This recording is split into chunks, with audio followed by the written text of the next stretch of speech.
ॐ श्रीगुरुभ्यो नमः। हरिः ॐ। ॐ श्रीगणेशाय नमः। ॐ श्रीसरस्वत्यै नमः। ॐ नमो भगवते वासुदेवाय। ॐ नमो गुरुभ्यः।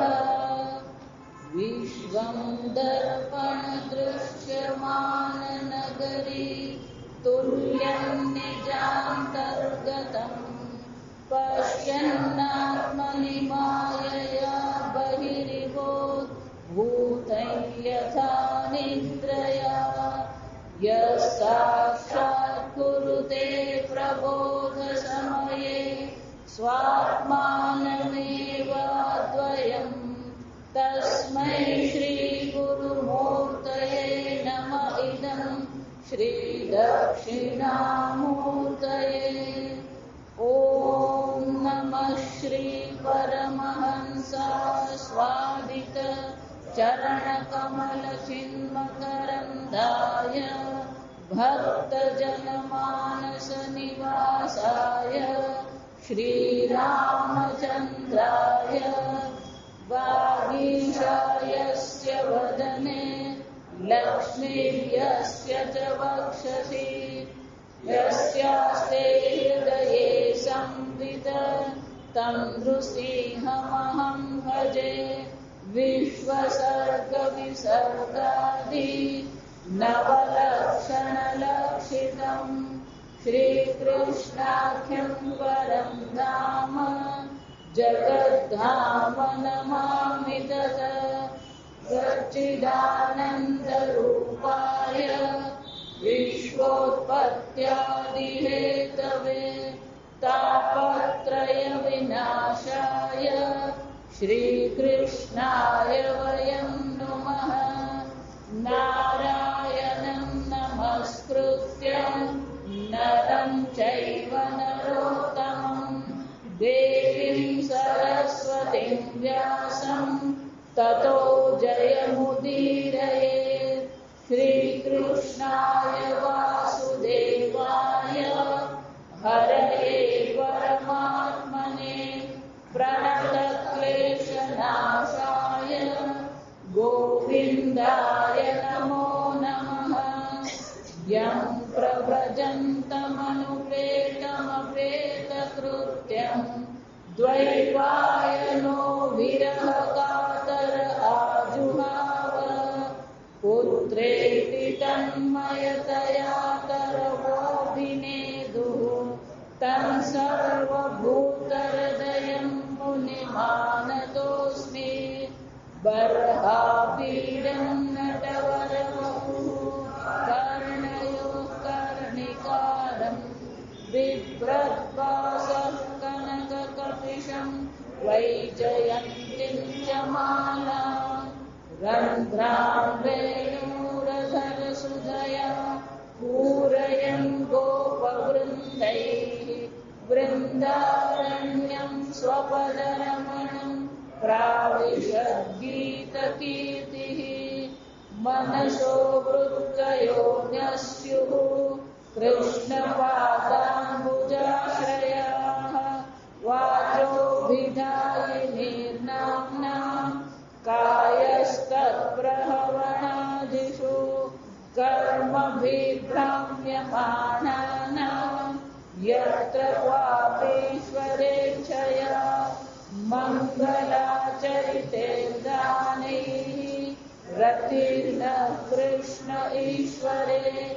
भवे भवे यथा भक्तिः पादयोस्तव जायते तथा कुरुस्व देवेश नाथस्त्वं नो यतः प्रभो।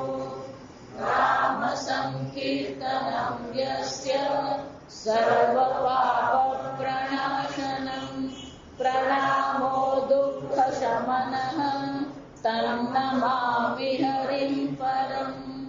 जन्माद्यस्य यतोऽन्वयादिश्चार्थेष्वभिज्ञस्वराट् तेने ब्रह्महृदाय आदिकवये मुह्यन्ति यः सूरयः तेजो वारिमृदा यथा विनिमयो यत्र त्रिसर्गो मृषा धाम्ना स्वेन सदा निरस्तकुहकं सत्यं परं धीमहि निगमकल्पतरोर्गलितं फलं शुकमुखादमृतद्रवसंयुतं पिबत भागवतं रसमालयं मुहुरहो रसिका भुवि भावुकाः।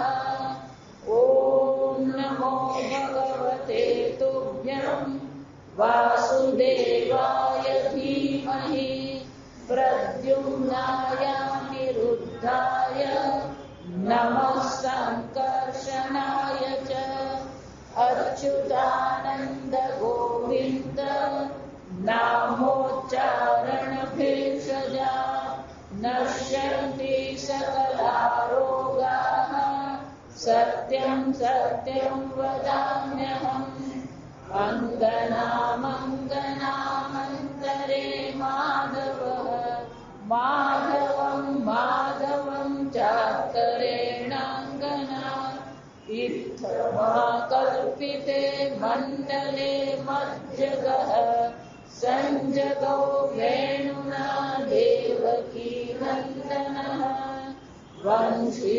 विभूषितकरानवनीरदाभा पीताम्बरादरुणबिम्बफलाधरोषा पूर्णेन्दुसुन्दरमुखादरविन्दनेत्रा कृष्णात् परं किमपि तत्त्वमहं न जाने। कृष्णात् परं तत्त्वमहं न जाने। એક જ તત્વ હું જાણું છું જે છે શ્રી કૃષ્ણ. શ્રી કૃષ્ણથી અન્ય કોઈ તત્વ હું જાણતો જ નથી. અને એટલા માટે બ્રહ્માજી નારદજીને જ્યારે અવતારની ચર્ચા કરી રહ્યા, એ અવતારની ચર્ચામાં જ્યાં શ્રી કૃષ્ણના અવતારની ચર્ચા શરૂ થઈ તો નારદજીને એક એક લીલાનું વર્ણન કરી રહ્યા. અને એક સરસ મજાની વાત એવી છે કે બ્રહ્માજી જ્યારે નારદજીને આ વર્ણન કરી રહ્યા છે ત્યારે ભવિષ્ય કાળ તરીકે બતાવ્યો. ભગવાન શ્રી કૃષ્ણ અવતાર ધારણ કરશે અને કઈ કઈ લીલાઓ કરશે એ બ્રહ્માજી વર્ણન કરી રહ્યા છે. ગઈકાલે આપણે જોયું એમ કે માં દોરડાથી બાંધવાનો પ્રયત્ન કરતી હતી, પણ 2 આંગળ દોરડું શું થતું હતું, ટૂંકું પડતું. અને જ્યાં માં થાકી ગઈ, ભગવાને અચિંત્ય શક્તિથી લીલા કરી બંધાઈ ગયા. આમ ભગવાન એ દામોદર લીલા કરશે અને માને પણ 14 ભુવનના દર્શન પોતાના મુખમાં કરાવશે. માં જ્યારે બેહોશ થઈ જશે, વળી માને પાછા શું કરશે, સાંત્વના આપશે. નાના બાળકની જેમ રડવા લાગશે ભગવાન. એટલું જ નહીં, નંદ બાબા એકાદશીને દિવસે સ્નાન કરવા ગયા, વરુણ દેવતા એમને લઈ ગયા. ભગવાને ત્યાંથી પણ એમને છોડાવ્યા. આમ અનેક પ્રકારની લીલાઓ ભગવાન કરશે. ગોપ બાળોને પણ યોમાસુર જ્યારે ગુફામાં લઈ જશે તો ભગવાન એ સર્વ ગોપ બાળોને પણ છોડાવશે.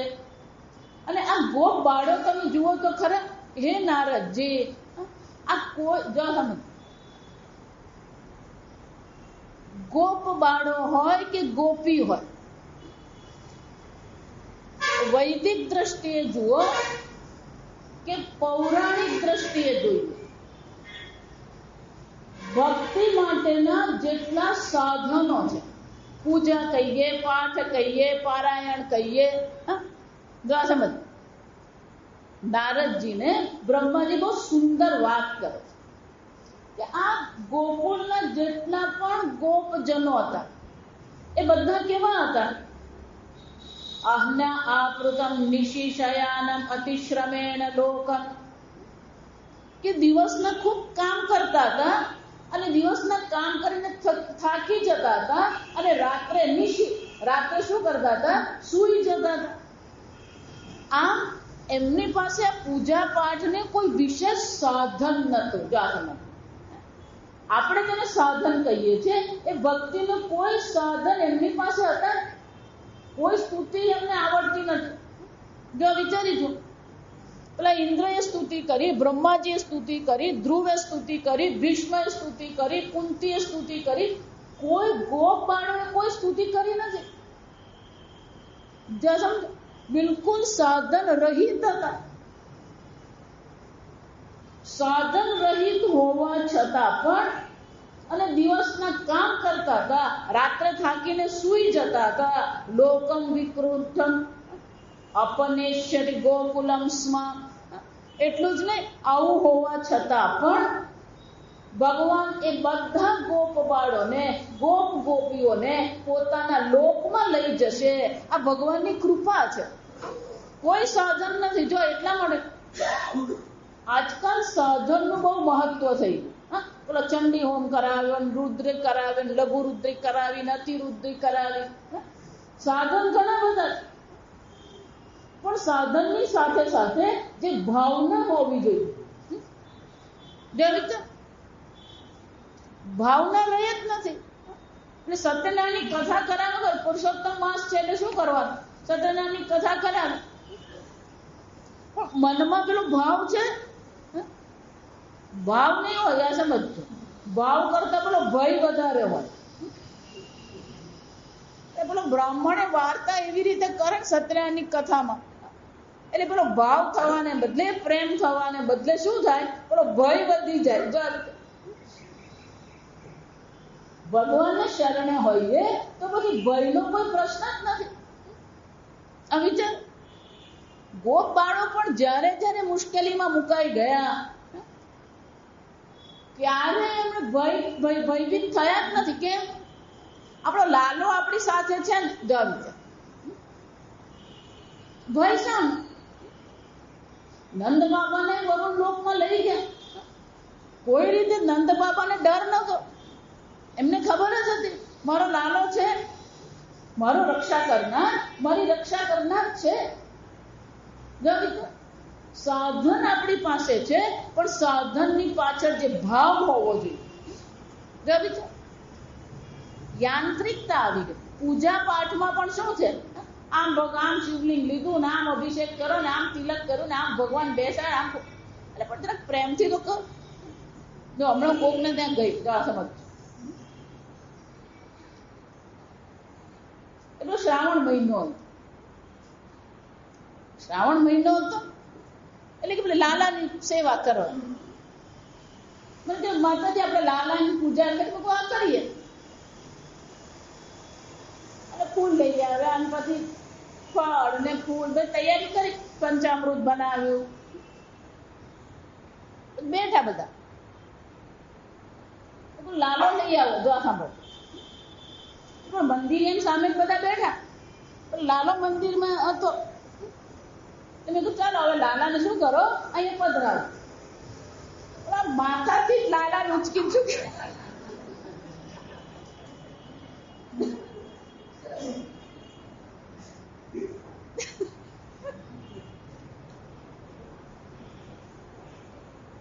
તમારા દીકરાને લાવો એમ કહું તો આવી રીતે તમારા દીકરાને ઉચકો.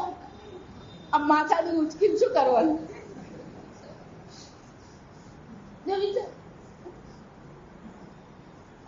લાલા કપડા પહેરાવ્યા હોય ને, પછી એના એક કપડા પેલા 1 વર્ષ સુધી ચાલે, પણ જન્માષ્ટમી આવે ને ત્યારે કપડા બદલાય. જો આ તમે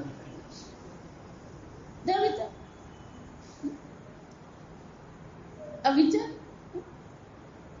પુરુષોત્તમ મહિનો ચાલે. એટલે પેલો પુરુષોત્તમ સહસ્ર નામ વલ્લભાચાર્યજીના પુત્ર ગોપીનાથજી. ગોપીનાથજીના મનમાં આવ્યું કે મારે રોજ ભાગવતનું પારાયણ કરવું. ત્યાં હવે 18,000 શ્લોકનું પારાયણ કરે એટલે પેલી સાંજ પડી જાય. જ્યાં સુધી પારાયણ પૂરું થાય નહીં ત્યાં સુધી ભગવાનને ભોગ ધરાવે નહીં, આરતી કરે નહીં. આખો દિવસ લાલો શું થાય? ભૂખો. એટલે ભગવાન પેલા વલ્લભાચાર્યજીને સ્વપ્નમાં આવીને કે આ તારો પુત્ર ગોપીનાથ મને આખો દિવસ ભૂખો જ મારે છે, તું કંઈક કર. એટલે વલ્લભાચાર્યજી કે ભગવાન તમે જ અચિંત્ય શક્તિ છો, આ તમારી કૃપા છે, તમે જ કંઈક મને સુધારો, તમે કંઈક પ્રેરણા આપો કે એનો કંઈક ઉપાય બતાવો. ભગવાને એમને પ્રેરણા કરી જાણો. અને 12 સ્કંદમાં ભગવાને જેટલી પણ લીલાઓ કરી છે એ દરેક લીલાઓને શું કરવામાં આવે? એક એક નામ બનાવી દીધા. કાલીય મર્દનાય નમઃ, અગાસુર વિનાશકાય નમઃ, જાસમ ગોપી જન વલ્લભાય નમઃ, કુંતી સ્તુતાય નમઃ. अब જે લીલા કરીએ બધા લીલાના શું કર્યા? એક એક પેલા નામ બનાવી દીધા. 1075 નામ બનાવ્યા દરેક સ્કંદના. જો સમજો. અને પછી ગોપીનાથજીને કીધું કે હે ગોપીનાથ, તું હવે એક કામ કર, આ ભાગવત પારાયણ કરવાને બદલે આ સહસ્ર નામનું તું પારાયણ કર. એક ભાગવતના પારાયણનું તને શું થશે? પુણ્ય મળી જશે. જો એટલા માટે આ પુષ્ટિ માર્ગ વાળા બધા કોઈ વિષ્ણુ સહસ્રનામનો પાઠ નહીં કરે, બધા શાનો પાઠ કરે? આ પુરુષોત્તમ સહસ્ર નામનો. આ બજારમાં મળે જ છે આ પુસ્તક. જાવ એટલે પુરુષોત્તમ મહિનો ચાલે એટલે બીજે સત્સંગ થતો હતો, બધા કે સ્વામીજીથી આપણે અર્ચના કરીએ. જા સમ એટલે પુરુષોત્તમ સહસ્રનામની અર્ચના રાખે. એટલે 2-3 જણા બધા જ પોતાના લાલા લઈ આવે અર્ચના માટે. એટલે 2 જણા લાલા લઈ આવે ને, નંગ અનંગ ધડંગ. ભગવાન કોઈ વસ્ત્ર જ નહીં. આ વિચાર આમ જ લાવી ભગવાન થાળી બેસાડી દે. અને મેં પણ વસ્ત્ર તો છે કે નહીં? માતાજી કોઈ વસ્ત્ર છે જ. આ વિચાર સાધન છે પણ શું છે? પેલો ભાવ નથી. અને પેલો ગોપ બાળો કેવા હતા? સાધન રહિત હતા પણ પૂર્ણતઃ સમર્પિત ભગવાનને હતા. અને એટલા માટે બ્રહ્માજી કહે છે કે હે નારદજી, આ સાધન રહિત હોવા છતાં પણ એ બધા ગોપ બાળોને ભગવાને ગોકુળમાં સ્થાન આપ્યું. એટલું જ નહીં, ગોપૈ મખે પ્રતિહતે વ્યજ્ર વિપ્લવાય દેવે અભિવર્ષતિ પશુન કૃપયા નિરક્ષુઃ. ભગવાન નંદ બાબાને કહે છે કે આ ઇન્દ્ર માટે હવન કરવાની વિધિ કરવાની જરૂર નથી. કેમ? એ તો ઇન્દ્રનું કર્તવ્ય છે. ઇન્દ્ર વર્ષા કરવી, વરસાદ પાડવો, એ તો ઇન્દ્રનું કર્તવ્ય છે. એમાં એને કઈ વિશેષ પ્રકારથી તમારે યજ્ઞ કરીને એને પ્રસન્ન કરવાની જરૂર નથી. બધા માની ગયા. મખૈ ગોપૈ મખ પ્રતિહતે, પેલો યજ્ઞ કરવામાં આવ્યો જ નહીં. એ વર્ષે ઇન્દ્ર માટે યજ્ઞ નહીં કર્યો. અને શું થયું? ઇન્દ્ર ક્રોધિત થઈ ગયો. અભિવર્ષતિ, ખૂબ વરસાદ પાડ્યો. ત્યારે ભગવાને શું કર્યું? ધરતઃ ઉચ્છિન્દ્રમિવ સપ્ત દિનાની સપ્ત વર્ષ. જો વિચાર,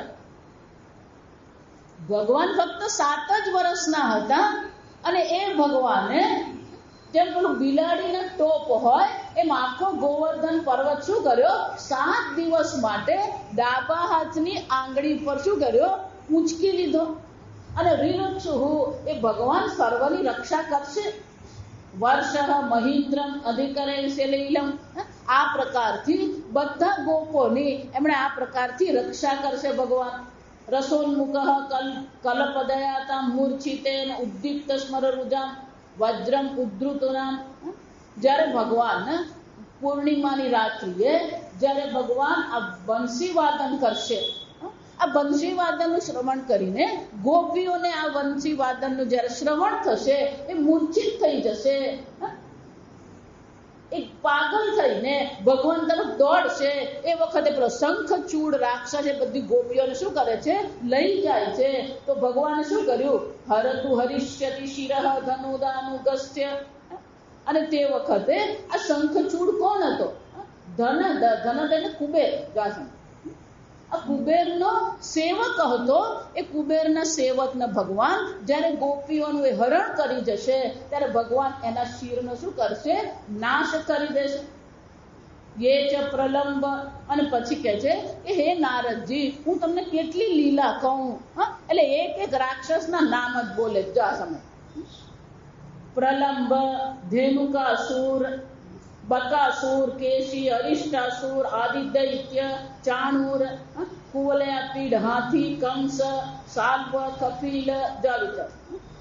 આ બધા જે દંતવક્ત્ર, સાંબર, વિદુરથ, રૂક્મી, એટલું જ નહીં, આ દૈત્યો જ નહીં, પણ જે રાક્ષસો અધર્મને માર્ગે ગયા હતા અથવા અધર્મના પક્ષમાં બેઠા હતા, આ બધા રાજાઓનો પણ એમણે શું કર્યો? આ બધા રાજાઓનો પણ એમણે નાશ કરી નાખ્યો. આમ આ ભગવાન જે યાસ્થી અદર્શનમલમ બલપાર્થ ભીમ વ્યાજવ્યહેન, એટલું જ નહીં, આ બધા અધર્મના પક્ષમાં બેઠેલા જે રાજાઓ હતા, ભગવાને સ્વયં એમનો નાશ કર્યો ને. વ્યાજવ્યુતેન, બહુ સુંદર કે ભીમ, બલરામ, પાર્થ, ભીમ. આ બલરામની મદદથી, ભીમની મદદથી અને પાર્થ એટલે કે અર્જુનની મદદથી એમની આડમાં રહીને ભગવાને એમના દ્વારા શું કર્યું? આ અધર્મનિષ્ઠ રાજાઓનો પણ એ ભગવાન નાશ કરાવશે. હરિના નિલયમ તદીયમ. આમ સ્વયં ભગવાન પોતાનું નામ ત્યાં જાહેર કરતા નથી. એટલે આપણે એમ કહીએ અર્જુને દ્રોણાચાર્યને માર્યા, દાસને ભીષ્મ પિતામહને અર્જુને માર્યા. આ નામ કોનું આવતું હતું? એટલે ભીમનું નામ આવ્યું, બલરામનું નામ આવ્યું, અર્જુનનું નામ આવ્યું. ભગવાન પોતાનું નામ લેતા. એટલા માટે પેલું યુદ્ધ પૂરું થયું. જો વિચાર, યુદ્ધ પૂરું થયું અને અર્જુનને કહે કે અર્જુન તું ઉતર. રોજ તો પેલો સારથી ઉતરે અને પછી રથસ્વામી ઉતરે. જ્યારે યુદ્ધ પૂરું થયું ત્યારે ભગવાને અર્જુનને કીધું, અર્જુન શું કર, તું પહેલા રથની નીચે ઉતર. અર્જુન કે કેમ? તું ઉતર તો કર. અર્જુન ઉતર્યો અને ભગવાન ત્યાં રથમાંથી ઉતર્યા અને આખો રથ શું થઈ ગયો? બળી ગયો, સળગીને રાખ થઈ ગયો. ત્યારે અર્જુનને ખબર પડી. અર્જુનને એમ હતું કે આ બધાની સામે હું લડી રહ્યો છું. બધા અસ્ત્ર શસ્ત્રથી અર્જુનના રથની રક્ષા કોણ કરતા? ભગવાન કરતા. આમ બ્રહ્માજી કહે છે કે ભીમ, અર્જુન અને બલરામના નામથી આ ભગવાન બધાને મારવાના છે ખરા, પણ પોતાનું નામ ક્યાંય નથી. એટલું જ નહીં, હે નારદજી, કાલે ને મિલિત ધિયામ. હું હંમેશા કહું, મિલિત એટલે કે મીચાઈ ગઈ, આંખ મિલિત આપણે કે બંધ થઈ ગઈ. ધિયામ એટલે કે બુદ્ધિ. બધા બુદ્ધિ બંધ કરીને જ ગયા. હું નથી કે જા અહીંયા ભાગવત કે કાલે આ કળિયુગ જયારે આવશે ત્યારે બધા પોતાની બુદ્ધિ શું કરવાના? એટલે બંધ કરીને જ બેસવાના છે. બુદ્ધિ બધાની બંધ થઈ જાય. એટલું જ નહીં, અમૃષ્ય નૃણામ સ્તોકાયુષામ. અને પેલું આયુષ્ય પણ કેવું છે? અલ્પ આયુષ્ય છે. બુદ્ધિ બંધ થઈ ગઈ છે. હું તો એનાથી આગળ જઈ પેલો બુદ્ધિ તાળું મારે અને ચાવી ક્યાં મૂકીને એ પોતે જ ભૂલી જાય. જો આ સમય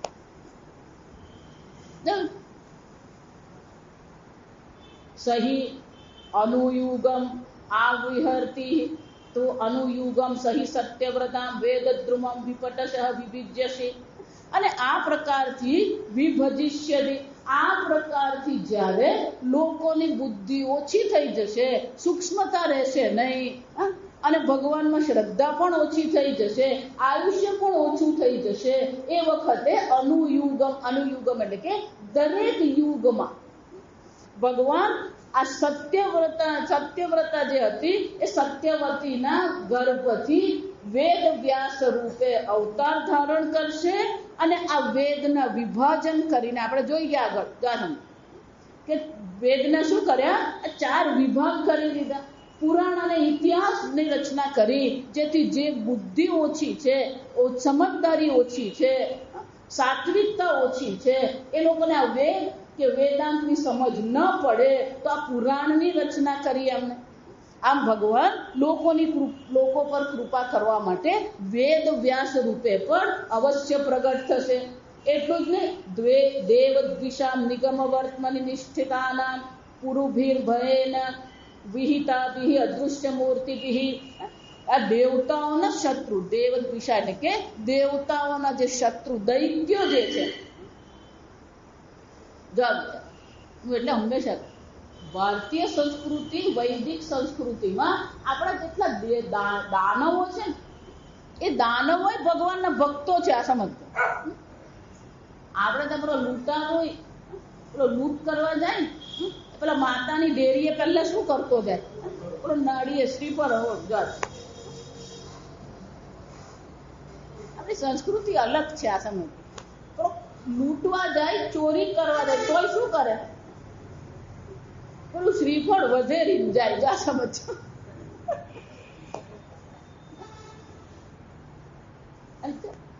એટલે બહુ સરસ છે. પણ દેવદ્વિષ, આમ તો દેવતાઓનો દ્વેષ કરવા વાળા, દેવતાઓના વિરોધી છે, દૈત્ય છે, પણ કેવા છે? નિષ્ઠિતાનામ નિગમ વર્તમાની. નિગમ આગમ આ વેદના માર્ગમાં નિશ્ચિત છે પાછા. એટલે વેદ માર્ગનો આધાર લઈને શું કરી રહ્યા છે? આ અનેક પ્રકારથી અદ્રશ્ય નગરીમાં રહીને લોકોનો નાશ કરી રહ્યા છે. જ્ઞતામ લોકાન મતિ વિમોહિતમ અતિ પ્રલોભમ. આ પ્રકારથી જ્યારે વેદના માર્ગનું અનુસરણ કરવા છતાં પણ લોકોનો જ્યારે સત્યનાશ કરી રહ્યા હોય, જો આ વિચારી જો, બહુ સુંદર ચર્ચા કે તમે વેદના માર્ગ પર ચાલી રહ્યા છો, પણ જે તમારા કર્મ છે એ કેવા છે? આ લોકોનો નાશ કરનારા કર્મ છે. લોકોની હત્યા કરી રહ્યા છે. હાથમાં રોજ પેલો રાવણ હાથમાં શું કરતો? પાર્થિવ લિંગ બનાવતો હતો. ડાબા હાથમાં પાર્થિવ લિંગ બનાવીને રોજ શું કરતો? ભગવાનની પૂજા કરતો. આમ તમે દૈત્યોને પણ જુઓ તો વેદ માર્ગ પર ચાલવા વાળા, પણ કર્મ કેવા છે? આપણું શાસ્ત્ર બહુ સરસ. તમારું જ્ઞાન કેટલું શ્રેષ્ઠ છે, તમારી ભાવના કેવી શ્રેષ્ઠ છે, પણ જો તમારું આચરણ ઠીક નથી તો તમારું જ્ઞાન, તમારી ભાવના, બધી વસ્તુ શું થઈ જાય? નિષ્ફળ છે. આચરણ મહત્વનું છે. આ સમજ. આચારાત ન પરમ તપઃ. આચરણથી શ્રેષ્ઠ કોઈ તપશ્ચર્યા નથી. આચારાત ન પરમ જ્ઞાન. આચરણથી પરમ કોઈ જ્ઞાન નથી. આચારાત ન પરમ ધર્મ. આચરણથી શ્રેષ્ઠ કોઈ ધર્મ જ નથી. આચારાત કિમ ન સિદ્ધ્યતિ. આચરણથી શું સિદ્ધ નહીં થઈ શકે? આપણું આચરણ કેવું છે? ગમે એટલા પંડિત હોઈએ, પણ જો આચરણ આપણું અયોગ્ય છે. પેલા એક સાધુ ક્યાંક નગરમાં ગયા, ભોજનનો વખત થયો. ભોજનનો વખત હતો, પેલા એક ગ્રહસ્થ પેલા બહાર બેઠા હતા. એટલે ગ્રહસ્થ શું કરે? આવો બાબા. પેલા સાધુ મહારાજ ને કે હવે ભોજનના વખતે બોલાવ્યો એટલે મને શું કરશે? ભોજન આપશે. એટલે મહારાજ તો ત્યાં જઈને બેઠા, એમને આસન આપ્યું એટલે પેલા બેઠા. પછી સત્સંગ શરૂ કર્યો. 15 મિનિટ થાય, અડધો કલાક થયો. પેલો સત્સંગની બધી વાતો કરે. જો વિચાર, ઓલું ભોજનની વાત જ નહીં કરે. પેલો અડધો કલાક થઈ ગયો. મહારાજને બરાબર કકડીને ભૂખ લાગે. મહારાજ સમજી ગયા આ સત્સંગ કરે છે, પણ શું છે? આ ભોજન આપવાનો નથી. એટલે ધીરે રહીને કહ્યું કે ચાલો હું હવે જાઉં. હા મહારાજ. એક પગે લાગ્યો. મહારાજ ચાલતું સત્સંગ કરે બધું, પેલું ભોજનનું પૂછ્યું. જા થોડે આગળ ગયા ને તો પેલું શેઠનું ઘર દેખાય, હવેલી દેખાય. તો શેઠ બહાર બેઠા. એટલે મહારાજ બેન જય શ્રી કૃષ્ણ જાવ શેઠે બૂમમાં આ મહારાજ આવે કઈ હોય તો આપી દે જાવ એકે પ્રેમથી વાત કરી પણ પેલું ભોજન આપ્યું અને એક ભોજન આપ્યું રહ્યો પણ વાણી કેવી છે આચરણ આપણું કેવું છે નાના બાળક સાથે પણ આપણે પ્રેમથી વાત કરી કોઈને પુચ્છકારવાની જરૂર કોઈને પણ કોઈ પણ પ્રકારે આ સમજો આપણી દ્રષ્ટિએ ધારો કે કોઈ ખોડું આપણને કોઈ કહી જાય પણ આપણને કોઈ કહી ગયું હોય આપણે તો એ જોયું નથી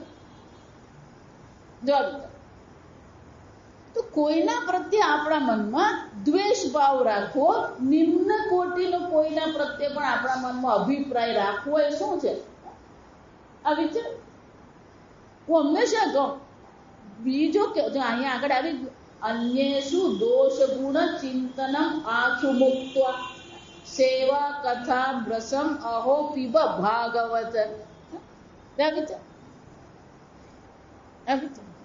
અન્યેષુ દોષ ગુણ ચિંતન આશુ કોઈનો પણ નહીં ગુણનું ચિંતન કરવાની જરૂર નથી દોષનું ચિંતન કરવાની ચિંતન પરમાત્માનું કર અસમ દોષ અને ગુણનો કોઈ અંત જ નથી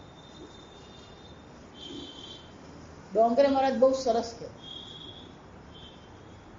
ગુણ દોષનું ચિંતન કરવું હોય તો ભગવાનના ગુણ દોષનું ચિંતન દ્વેષ કરવો હોય તો ભગવાન સાથે દ્વેષ ઝઘડો કરવો છે તો ભગવાન સાથે કે દ્વેષ રૂપે ક્રોધ રૂપે પણ ક્રોધાકાર વૃત્તિમાં પણ પેલો ભગવાન ગુસ્સો કોઈના પર આવે તો કોઈના પર ગુસ્સો કાઢવાનો જેટલો ગુસ્સો કાઢો ને આ બધો લાલા પર આ તારા કારણે તો તું સાંભળતો જ નથી આ બધું કેવું જ કોને કહેવાનું એ બધું એને જ કહેવાનું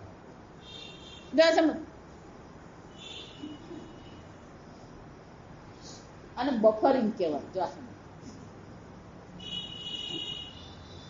બીજા કોકને જો તમે કહેશો ને તો પેલું પાછું આવે પણ ભગવાનને કહીએ તો શું થાય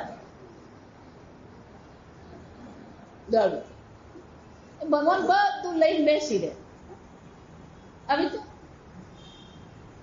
પાછું આવવાની ચિંતા નહીં હોય ભગવાનની સાથે કરીએ તો શું થાય ઝઘડો ગોપીઓ ઝઘડો કોની સાથે કરવી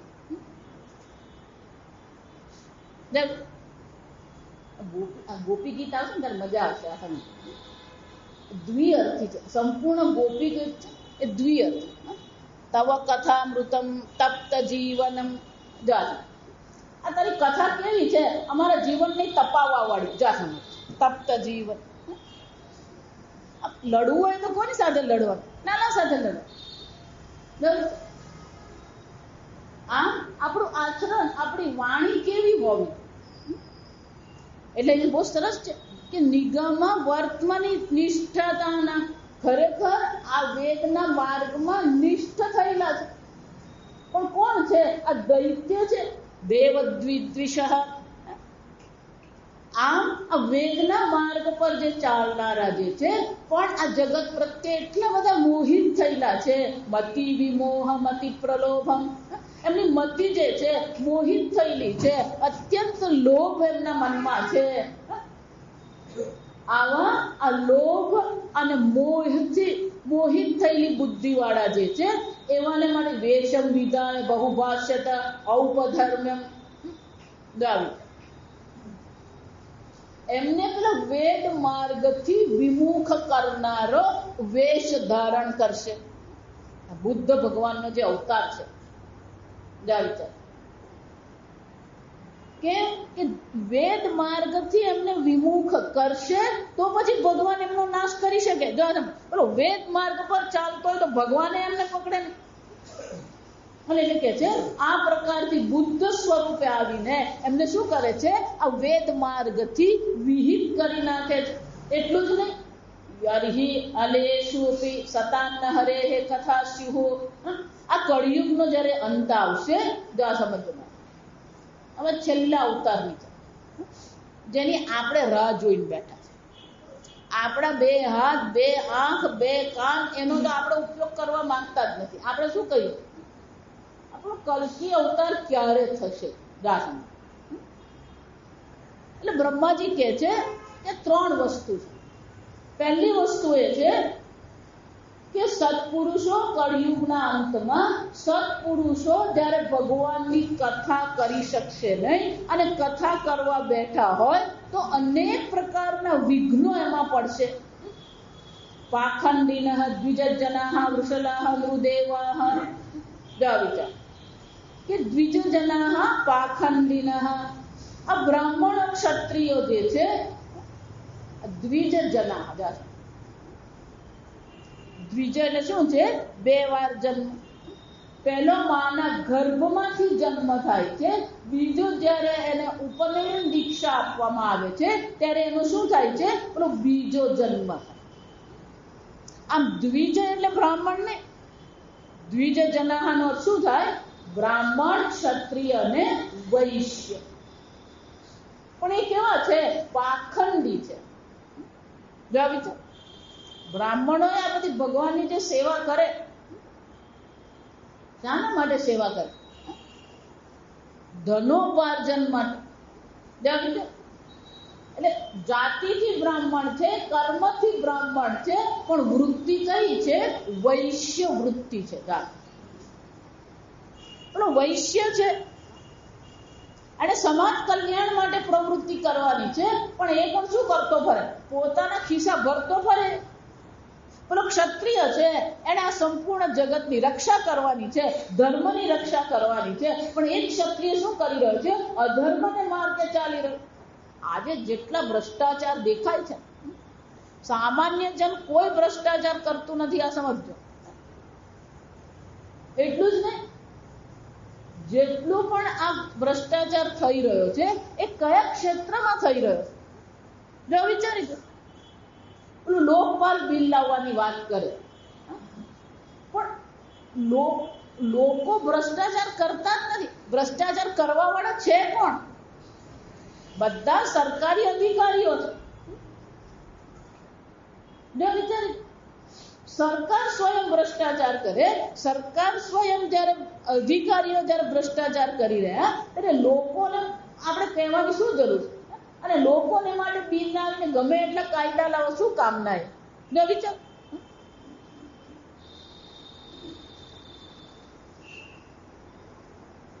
વલસાડ પાસે ધરમપુર છે.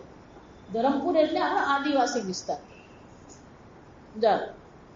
ત્યાં પેલી એક કોલેજ છે, વનરાજ કોલેજ, આદિવાસી બાળકો માટેની આદિવાસી કોલેજ છે, સરકારી કોલેજ. તમે માનશો નહીં, એમાં 2800 બાળકો ભણી રહ્યા. વિચાર, 2800 બાળકો ભણે. MA Gujarati, MA Sanskrit, MA English, MA Hindi, statistic, આ બધું ત્યાં કોર્સ ચાલે છે. તો હમણાં 4-5 મહિના પર ત્યાં વક્તૃત્વ સ્પર્ધા. વક્તૃત્વ સ્પર્ધાનો વિષય હતો લોકપાલ બિલ પાસ થવું જોઈએ કે ન થવું જોઈએ. બધે જ હોય છે, કશું નવું નથી. આ એમાં જેનો પ્રથમ નંબર આવ્યો એ વિદ્યાર્થીની જે હતી, એણે બહુ સુંદર રીતે 10 મિનિટમાં સમજાવ્યું કે લોકપાલ બિલ પાસ થવું જોઈએ નહીં. અને બહુ સરસ વાત કે ત્યાં તમે લોકપાલ બિલ પાસ કરશો, અમે અહીંયા વિદ્યાર્થી તરીકે, જો આ સમજ કે અમે 18 વર્ષના થઈએ, અમે ડ્રાઇવિંગ લાયસન્સ લેવા જઈએ. પેલું ડ્રાઇવિંગ લાયસન્સ છે 80 રૂપિયાનું, પણ જ્યાં સુધી પેલા 500 રૂપિયા આપે નહીં ત્યાં સુધી શું છે? એટલે એને બહુ સરસ પ્રશ્ન કર્યો કે લોકપાલ બિલ આ 500 રૂપિયા બંધ કરાવશે ખરું? વિચાર.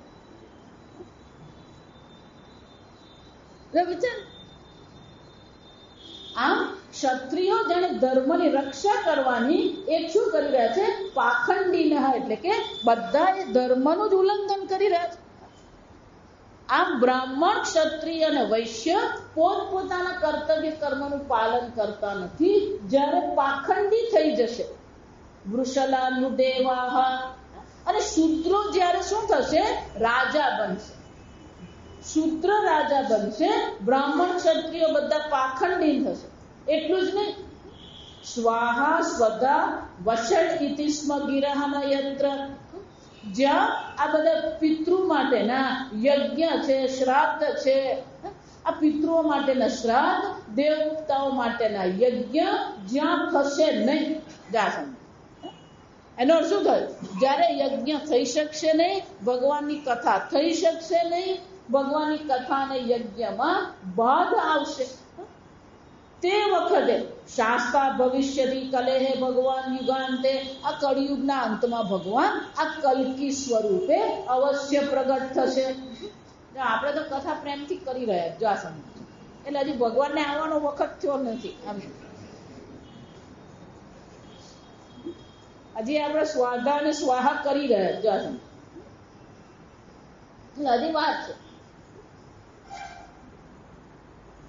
હવે બહુ સરસ કે છે કે આ ભગવાન જે છે, સર્ગે તપઃ અહમ ઋષય નવયે પ્રજેશાઃ સ્થાને ચ ધર્મમખ મનુ અમર અમર અવનીશાઃ, કે આ ભગવાન કેવા છે? કે ભગવાન સૃષ્ટિના પ્રારંભમાં આ સંસારની રચના કરવા માટે મારા દ્વારા તપશ્ચર્યા કરાવડાવી અને મારા દ્વારા આ બધાને ઉત્પન્ન કર્યા. કોને કોને ઉત્પન્ન કર્યા? ધર્મ, યજ્ઞ, મનુ, અમર એટલે કે આ દેવતાઓ, રાજાઓ, આ બધાની ઉત્પત્તિ ભગવાને શાના માટે કરી? ઉત્પત્તિ કર્યા પછી નવ ઋષિઓ, મરીચી આદિ નવ ઋષિઓની ઉત્પત્તિ કરી. પ્રજેશાહ, આમ પ્રજાને રક્ષણ કરવા માટે ભગવાને સૃષ્ટિ પણ કરી અને આ પ્રજાની રક્ષા કરવા માટે, સૃષ્ટિની રક્ષા કરવા માટે ઋષિ મુનિઓની પણ ભગવાને રચના કરી. આ બધા વિષ્ણુ આદિ રાજાઓની પણ ઉત્પત્તિ કરી.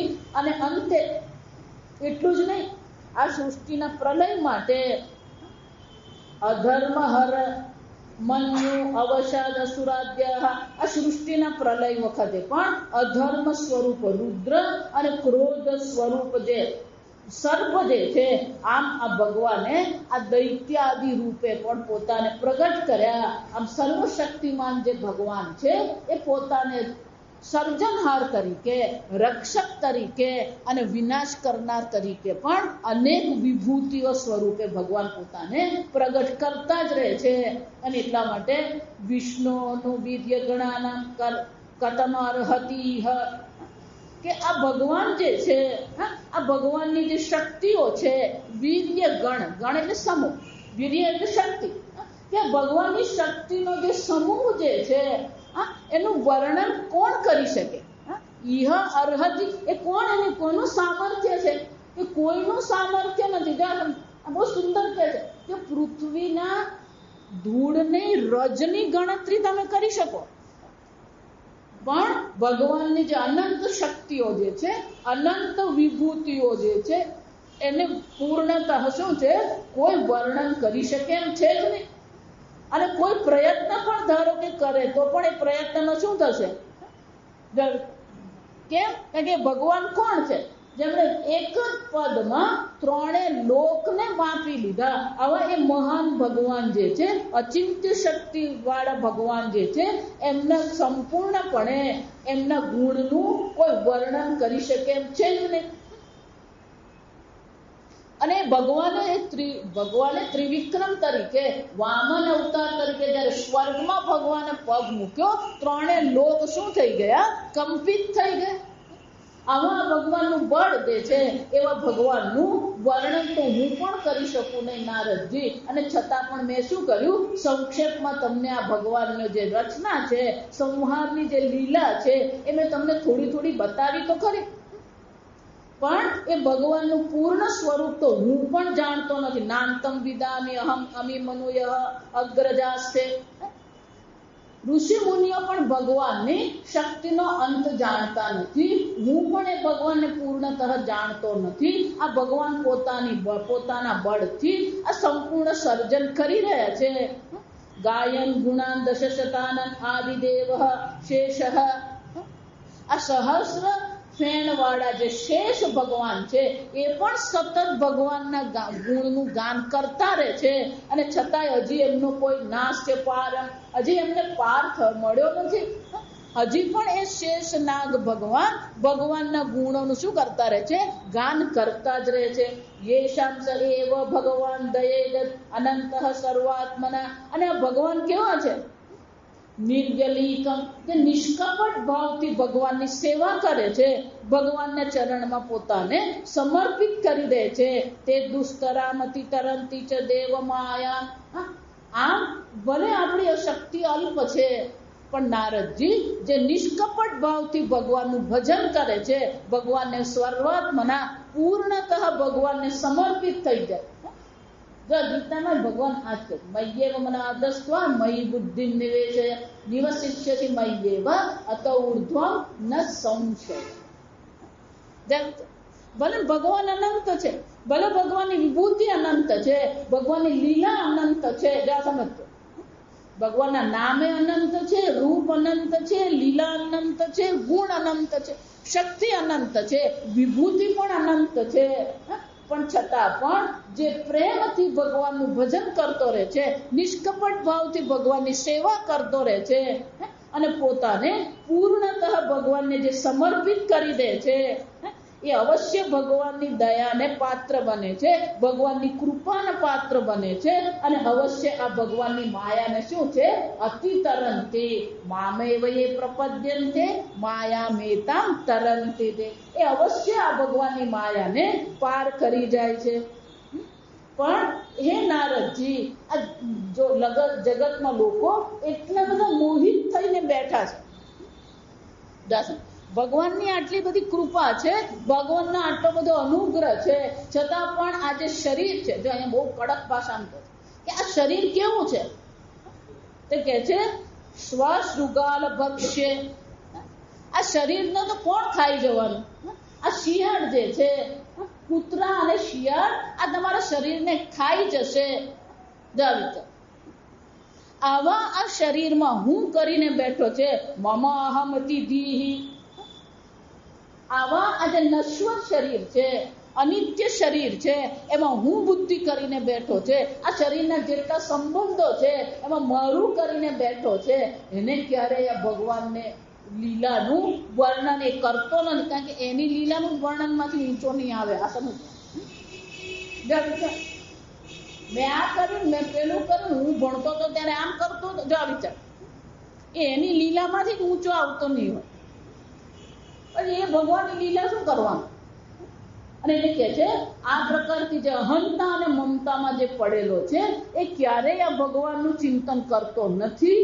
અને એટલા માટે એને ક્યારેય પણ ભગવાન શું છે? એ ભગવાનની કૃપાને પાત્ર બનતો જ નથી. અને હે નારદજી, વેદાહમ અંગમ પરમસ્ય યોગ માયા યુયમ ભવશ્ચ ભગવાન અથ દૈત્ય વર્ય. આ ભગવાન જે છે એમની યોગ માયાને હું જાણું છું, તમે જાણો છો. ભવશ્ચ, ભવ એટલે શંકર ભગવાન, ભવન તમે પોતે જાણો છો. પત્ની મનો, આ મનુની જે પત્ની શત્રુપા છે, સચ મનુષ્ય મનુ પણ. આમ મનુષ્ય તદાત્મજાશ્ચ પ્રાચીન બર્હિ. આ પ્રાચીન બર્હિ પ્રહલાદજી, શત્રુપા, મનુ, ધ્રુવ, ઇક્ષ્વાકુ, કોણ કોણ છે? જો આ સમજ, આ બહુ સુંદર. હવે આગળ પેલા દૈત્યો અને અધર્મ માર્ગ રાજાનું વર્ણન કર્યું. હવે કોણ કોણ ભગવાનના ભક્તો છે, કોણ કોણ આ ભગવાનની માયાને જાણે છે, અને કોણ કોણ આ ભગવાનની માયાને પાર કરી ગયું છે, એ બધાનું અહીંયા વર્ણન કરતા કે છે. ઇક્ષ્વાકુ, પુરુરવા, મુચુકુંદ, વિદેહ, જનક, વિદેહ એટલે જનક, ગાધી, અંબરીશ, માધાંત, અલર્ક, સગર યથ યયાતિ શતધન્વ રંતિ દેવ ભીષ્મ બલિ દિલીપ સૌભરી ઉત્તંગ શિબી દેવલ દેવવ્રત દેવવ્રત ભીષ્મ પિતા બલિ દિલીપ સારસ્વત ઉદ્ધવ પરાશર સુખદેવ હનુમાન ઉપેન્દ્ર દત્ત એટલે અર્જુન, ઇન્દ્રની કૃપાથી જે ઉત્પન્ન થયો એ અર્જુન, પાર્થ આષ્ટિશેણ વિદુર શ્રુત દેવ તે વૈ વિદંતી અતિતરંતી ચ દેવ માયા. આમ આજે બધા ભગવાનના ભક્તો છે એ ભગવાનને સમર્પિત હતા અને એ બધા ભગવાનની માયાને જાણવા વાળા છે અને ભગવાનની માયાને બધા શું છે પાર કરી ગયા છે. એટલું જ નહીં, સ્ત્રી શૂદ્ર હૂણ શબરા અપી પાપ જીવા અપી ચેદસી પાપેભ્ય સર્વેભ્ય પાપકૃત્તમઃ. ભલે પાપ શરીર પાપ યોનય, આ પાપ યોની છે. યદ્યત અદ્ભુત ક્રમ પરાયણ શીલ શિક્ષા તિર્યક જનાભિકિમ શ્રુત ધારણા.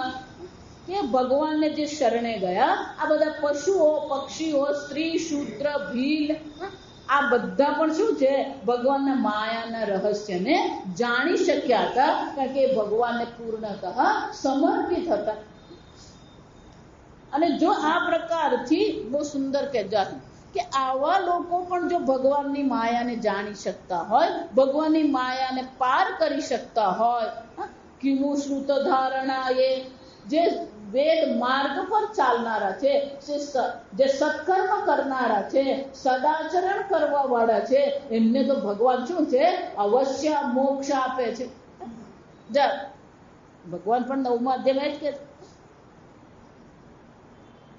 કિમુ સાત્વિકા રાજર્ષય.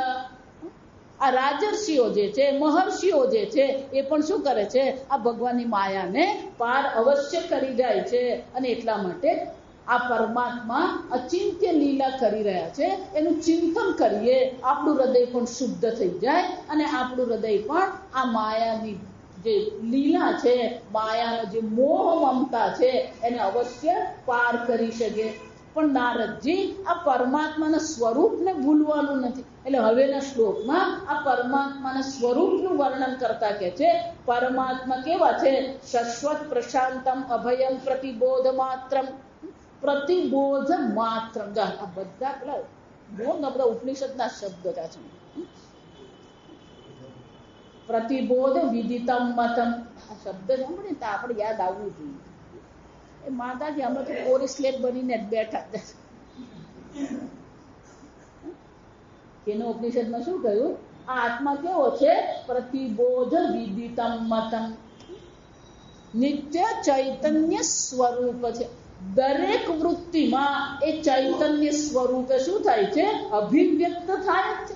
પ્રતિબોધ માત્રમ શુદ્ધમ સમમ સદસત પરમાત્મ તત્વમ. આ પરમાત્માનું જે વાસ્તવિક સ્વરૂપ છે એ તો કેવું છે, શુદ્ધ છે, સાત્વિક છે, અભય છે, શાશ્વત છે. શબ્દન યત્ર પુરુકર કારકવાન ક્રિયાર્થ માયા પરા ઇતિ અભિમુખે ચ વિલજ્જમાના. અને વૈદિક શબ્દો હોય કે લૌકિક શબ્દો હોય, એ શબ્દો પણ પરમાત્મા તત્વનું પૂર્ણતઃ તો શું છે ક્યારેય વર્ણન કરી શકે એમ છે. યતો વાચો નિવર્તન્તે અપ્રાપ્ય મનસા સહ. આમ આ વૈદિક અને લૌકિક શબ્દો પણ ત્યાં પહોંચી શકે એમ નથી. તદ્વૈ પદમ ભગવતઃ પરમસ્ય પુંસઃ બ્રહ્મ ઇતિ યદ્ વિદુઃ અજસ્ત્ર સુખમ વિશોકમ. પણ છતાં પણ આ વેદ માર્ગને અનુસરણ કરીને, ગુરુ પાસે શ્રવણ કરીને, લક્ષણા વૃત્તિથી સમજો શબ્દ ત્યાં પહોંચી શકે એમ નથી. ત્યારે એનો શું થયો, વાચ્યાર્થની દ્રષ્ટિએ આપણે અર્થ કરી શકીએ નહીં, પણ ગુરુજી જ્યારે લક્ષણાર્થ કરશે ત્યારે એ પરમાત્મા તત્વને, એ બ્રહ્મને હું બ્રહ્મ છું એ પ્રકારથી જ્યારે જાણે છે, અજસ્ત્ર સુખમ અને શું છે આત્યંતિક સુખની પ્રાપ્તિ થાય છે. વિશોકમ સર્વ પ્રકારના શોકની પણ નિવૃત્તિ થઈ જાય છે. નિયમ્ય યતયઃ યમ કરતા જકુઃ સ્વરાડ ઇવ નિપાનખમિત્રમિન્દ્રઃ. આ પ્રકારથી જે સ્વયં નિયમ્ય પોતાની ઇન્દ્રિયો પર જે નિયંત્રણ કરનારો જે છે, પ્રયત્ન કરનારા જે મહાત્માઓ જે છે, એ સંયમશીલ મહાત્માઓ આ પ્રકારથી ભગવાનના સ્વરૂપમાં સ્થિત થઈ શકે છે. બહુ સરસ અહીંયા દૃષ્ટાંત આપે. નિપા નખ નેત્ર ઇન્દ્ર, કે જેવી રીતે ઇન્દ્ર કોણ છે? તો કે વર્ષાના દેવતા છે. વર્ષાના દેવતા જે ઇન્દ્ર જે છે, એને કૂવો ખોદવાની જરૂર છે?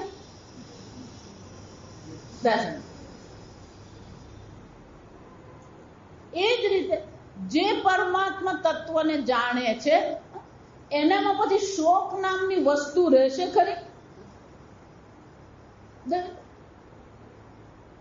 આ સમજ. પણ એક વસ્તુ યાદ રાખવાની નારદજી, ન જેખો કોઈ પણ પ્રકારથી ભેદ બુદ્ધિની. બ્રહ્મ જ્ઞાન એટલે ભેદ બુદ્ધિની શું છે? નિવૃત્તિ.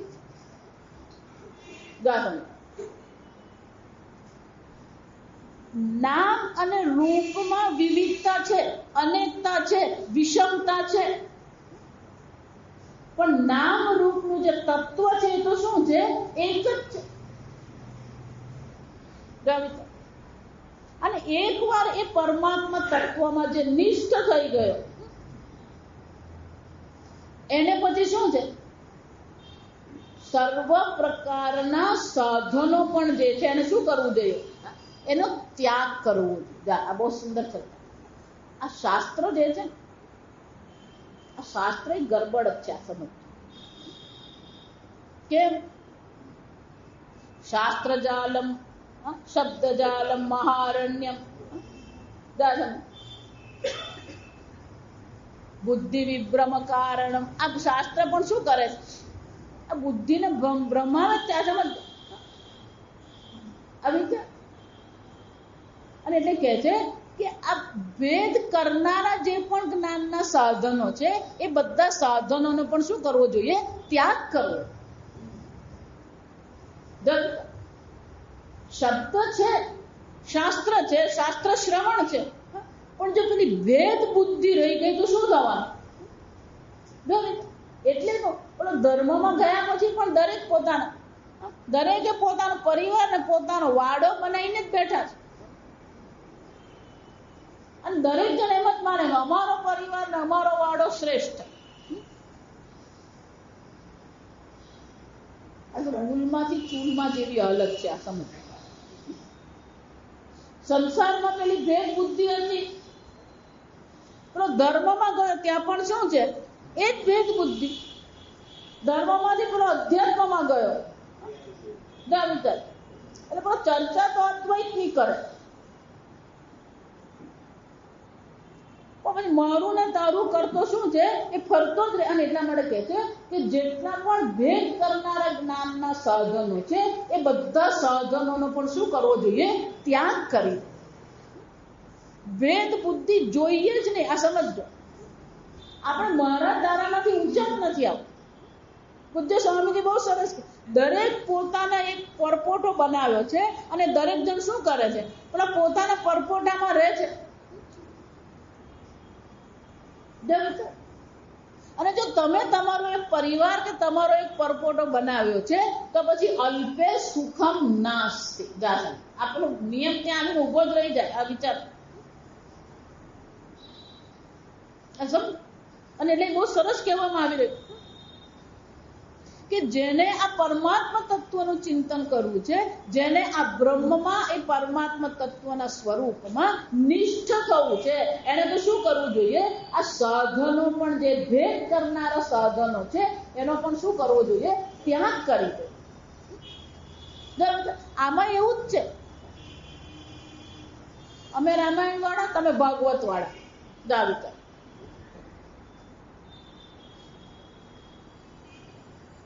ટીવી ને ઇન્ટરવ્યુ વાળી ગાથા, કોઈક મહાત્મા પાસે એને પોતે જ બંધ કીધું. પણ કે હું પેલા મહાત્મા પાસે ગયો, મેં મહાત્માને એવું કહ્યું કે તમારે મને 50 સેકન્ડમાં આ સંદેશો આપવાનો. ગાહું કેટલા? 50 સેકન્ડ. એટલે મહાત્માએ કહ્યું ભાઈ 50 સેકન્ડ નહીં, હું તો 30 મિનિટથી ઓછું બોલું જ નહીં. ના, આ એ બાપનો બાપ. આ સમજવા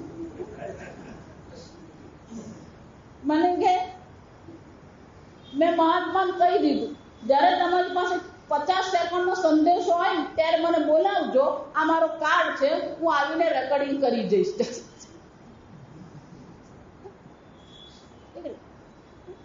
મને કે 15 દિવસ પછી એના સેવકનો ફોન આવ્યો કે બાબા તૈયાર છે, તમે આવો.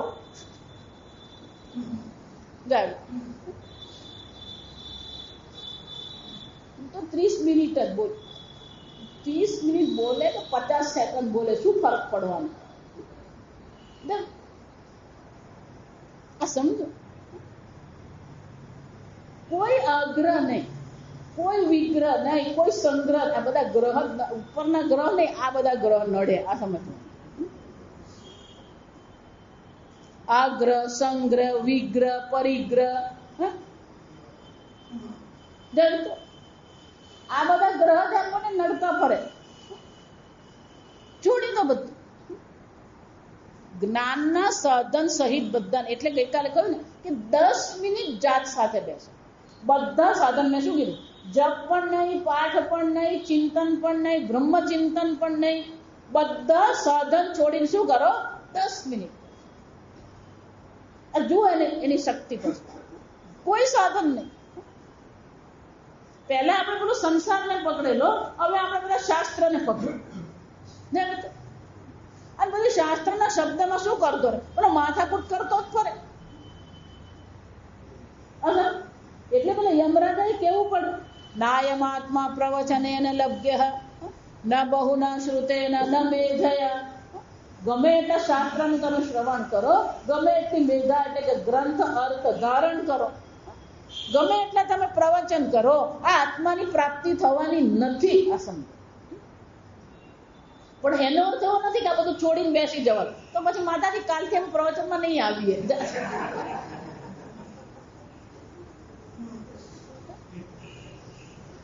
ના પ્રવચને ના, કાલથી માતાજી તમે પ્રવચન શું કરો? આ બંધ થયું.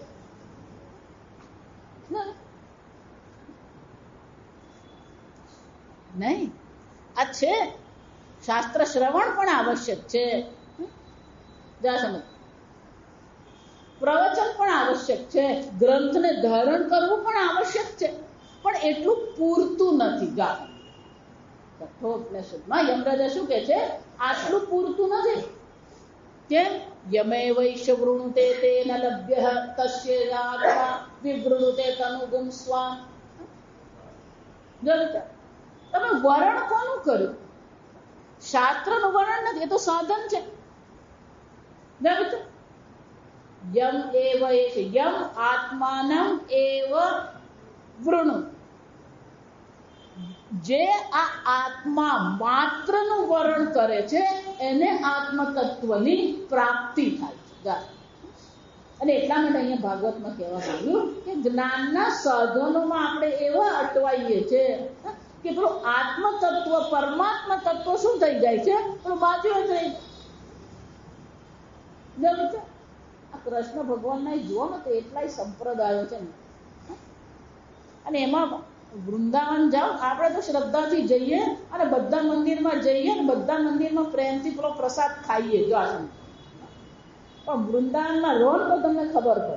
પેલો બાકે બિહારી વાળો પેલો રાધા રમણનો પ્રસાદ ખાય નહીં, અને રાધા રમણ વાળો બાકે બિહારીનો પ્રસાદ ખાય. આ હકીકત કહું તમને. અને વૃંદાવન વાળાને જો તમે મથુરાનો ભગવાન કોણ તો એ માનવાય તૈયાર નહીં.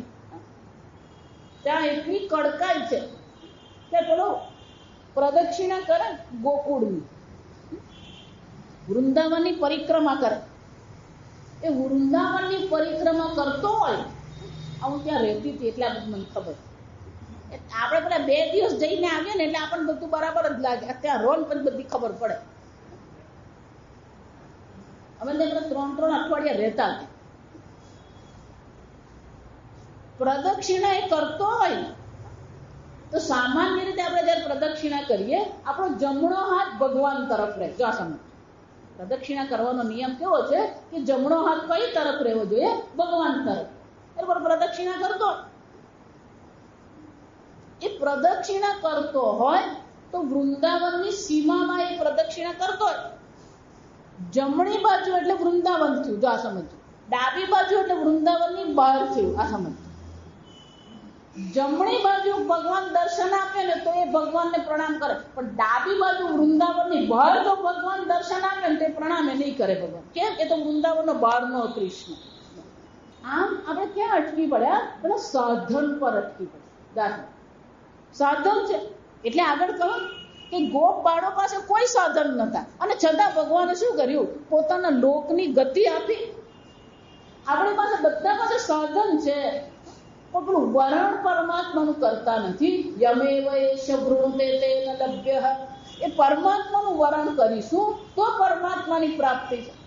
પણ બધા ક્યાં અટવાઈ જાય? પેલા સાધનમાં જ અટવાઈ જાય. અને એટલા માટે કહે છે કે જે આ પ્રકારથી ભગવાનની પ્રાપ્તિ જેને કરવી છે એને સાધનનો પણ શું કરવો છે? ત્યાગ કરવો. એટલે ભૌતિક રીતે ત્યાગ નહીં, પણ જીવનનું લક્ષ્ય સાધન નહીં બનવું જોઈએ. પણ શું થયું? આ તો કોના જેવું છે? પેલી નર્મદા 2 તટ પર આમ વહેતી હોય ને અને પાર કરવી હોય નદી, તો પેલો નાવમાં પાર કરે.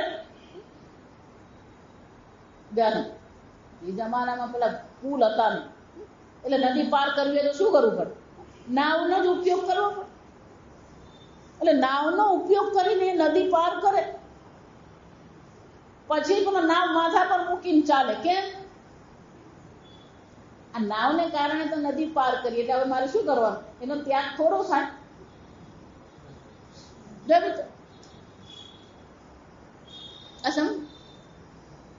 સાધન પૂજ્ય સ્વામીજીનું પુસ્તક છે, વાંચવા જેવું છે. સાધન અને સાધ્ય. ગુજરાતીમાં વિદિતાત્માને જે અનુવાદ કરીને બહાર પાડેલું પુસ્તક, બહુ મજાનું.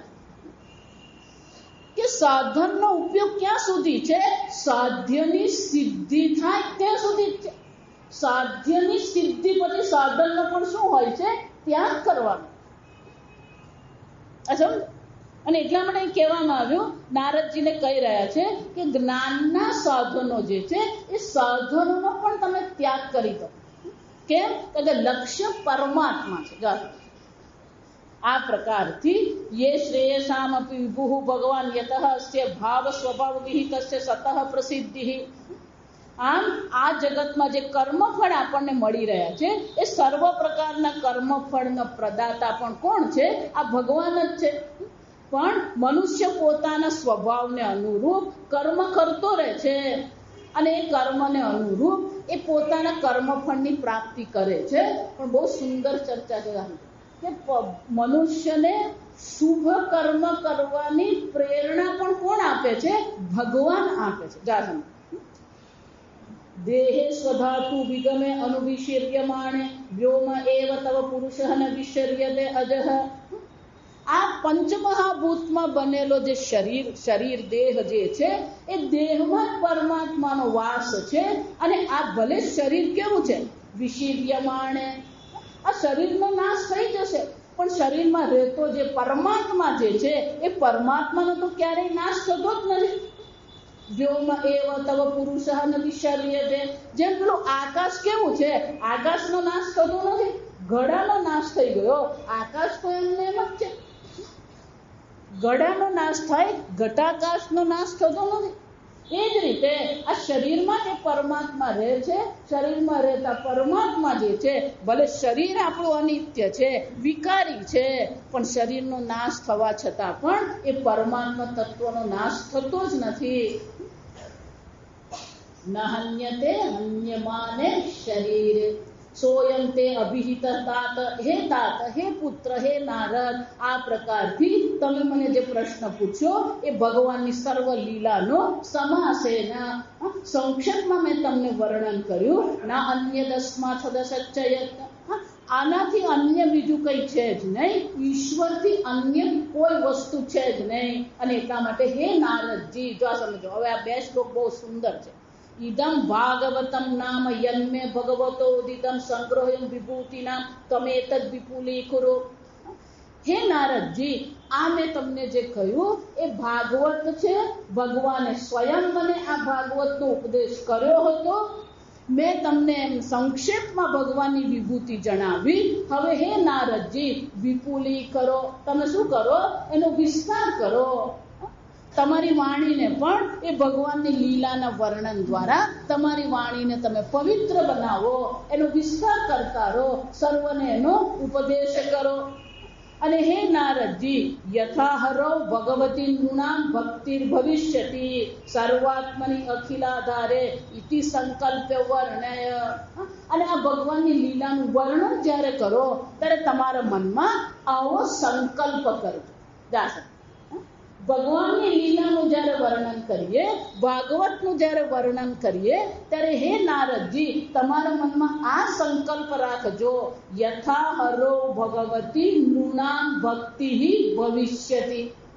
આ ભાગવતની લીલાનું, ભગવાનની લીલાનું વર્ણન હું કરીશ, પણ એ વર્ણન કરતા કરતા થવું શું જોઈએ? એનું પરિણામ શું આવવું જોઈએ? તો કે લોકોના હૃદયમાં ભગવાન પ્રત્યેની ભક્તિ ઉત્પન્ન થાય. યથા, જે પ્રકારથી લોકોના હૃદયમાં ભગવાનની ભક્તિ ઉત્પન્ન થાય એ પ્રકારથી આ ભગવાનની લીલાનું તમે વર્ણન કરજો. અને પરમાત્મા કોણ છે? સર્વાત્મની અખિલાધારે, સર્વના આત્મ સ્વરૂપે પણ એ છે અને સર્વના અધિષ્ઠાન સ્વરૂપે પણ કોણ છે? એ ભગવાન જ છે.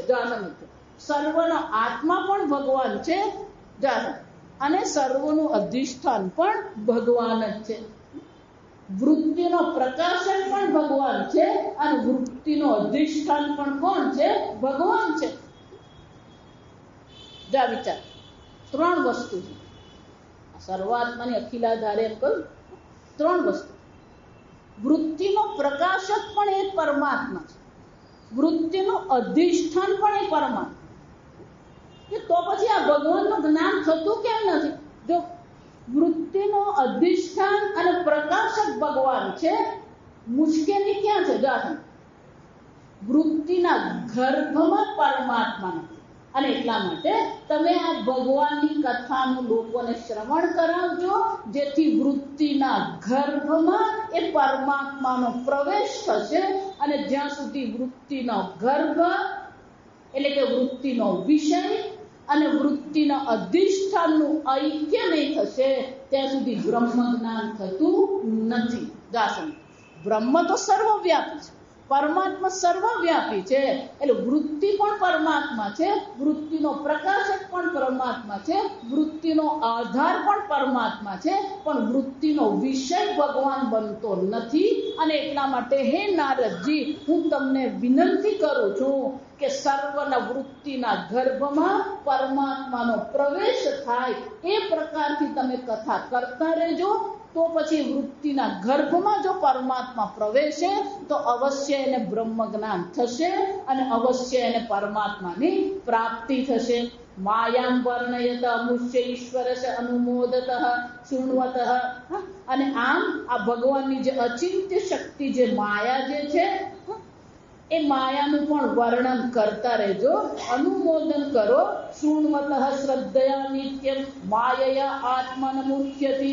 આ પ્રકારથી જ્યારે શ્રદ્ધાપૂર્વક આ પરમાત્માની કથાનું શ્રવણ કરતા રહેશો, સતત ભગવાનને તમારી બુદ્ધિનો વિષય બનાવતા રહેશો, તો માયા આત્મા ન સમજો આત્મનમુહ્યતિ માયયા. જ્યારે જ્યારે ભગવાન તમારી વૃત્તિમાં પ્રવેશે છે તો પછી માયા ત્યાં ટકી શકતી નથી અને માયા તમને મોહિત કરી શકે એમ નથી. આ ત્રણ શ્લોકમાં બહુ સુંદર બ્રહ્માજીએ સાર આપણને સમજાવ્યો કે પ્રયત્ન આપણો એ રહેવો જોઈએ કે વૃત્તિના ગર્ભમાં ભગવાન પ્રવેશે, વૃત્તિનો વિષય ભગવાન બનતો રહે. અને જો ભગવાન જો વૃત્તિનો વિષય બનશે તો માયાથી એ આત્મા શું છે? મોહિત ક્યારે નહીં થાય. કે જ્યાં પરમાત્મા હોય, સ્વતઃ સિદ્ધ સ્વપ્રકાશ પરમાત્મા છે, ત્યાં માયા ટકી શકે એમ છે જ નહીં. અને એટલા માટે હે નારદજી, તમારું જીવન, તમારું ચિંતન આ પરમાત્માનું તમે રાખજો, પરમાત્માનું વર્ણન કરતા રહેજો, લોકોના હૃદયમાં પરમાત્માનો પ્રવેશ કરાવતા રહેજો. એ તમારા જીવનનું લક્ષ્ય છે. શરૂઆત પણ ત્યાંથી જ થઈ ગયા છે. આ પરમાત્મા કોણ છે? કૃષ્ણ શમલમ વિધુનોતિ. આ ભગવાન હૃદયમાં પ્રવેશે છે ત્યારે હૃદયને સર્વ પ્રકારની અશુદ્ધિની નિવૃત્તિ કરી દે છે. અને એ પરમાત્માને સતત આપણા વૃત્તિનો વિષય બનાવતા રહીએ, એ જ આપણા જીવનનું લક્ષ્ય છે. આ પ્રકારથી આ દ્વિતીય સ્કંધનો 7મો અધ્યાય પૂરો થયો. 8મો અધ્યાય આવતીકાલે જોઈશું. પરીક્ષિત બહુ સુંદર પ્રશ્ન પૂછે. પરીક્ષિતના જે પ્રશ્નો છે એ પણ આપણે સાંભળવા જોઈએ, સમજવા જોઈએ કે પ્રશ્ન પૂછીએ તો કેવા પૂછે. બહુ સુંદર પ્રશ્ન છે. આવતીકાલે.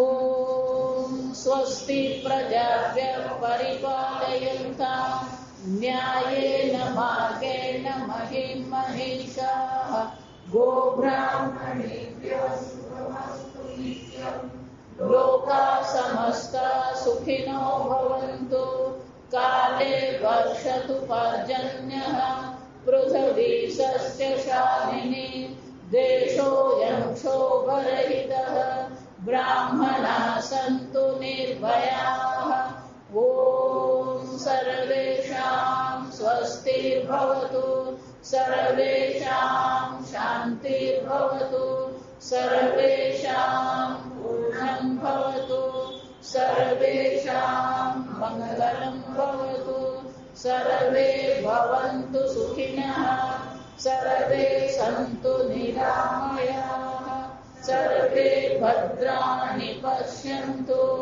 મા કશ્ચિદ દુઃખભાગ્ ભવેत् असतो मा सद्गमय तमसो मा ज्योतिर्गमय मृत्योर्मा अमृतं गमय. ओम पूर्णमद पूर्णमिदं पूर्णात् पूर्णमुदच्यते पूर्णस्य पूर्णमादाय पूर्णमेवावशिष्यते. ओम शांति शांति शांति. हरि ओम. श्री गुरुभ्यो नमः. हरि